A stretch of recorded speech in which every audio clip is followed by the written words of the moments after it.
Jared asks, Gary, do you have any questions that you don't know how to answer for yourself? Yeah. There are some questions I don't know how to answer myself. The number one being, when you pay forward, when you take 15 minutes to speak to a former employee to help them with their next career move because they made a mistake in leaving Vayner, not you, Claire, but like,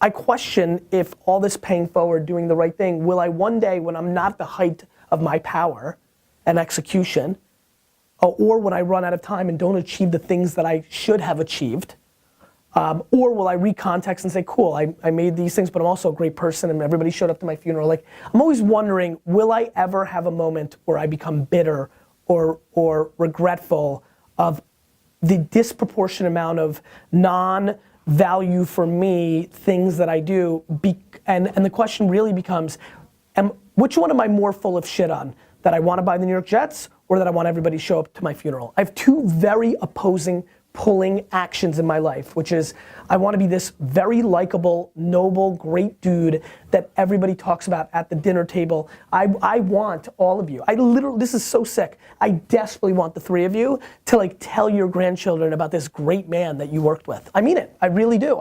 It's so important to me. But to do that, you have to do so many things that are not in your best interest financially in the short term, and I'm just curious, the thing that I don't have answered for myself is when I'm dying, and I'd like to, by the way, I'd like to not suddenly die. I'd prefer to die a little bit slower so I can ponder, because I like pondering. When that's happening, or at least I think so right now, maybe when I'm 104 and be like, this, shoot me in the head, kids. When I'm pondering it, I'm so curious because one's gonna have to give. It's gonna be real, I'm trying to walk the tightrope, and boy, I think I'm really doing a solid job, but I'm not sure. The question that I don't have answered for myself is, am I gonna like the way I played it? Because I'm consciously playing it. I'm so in tune to what's going on with me.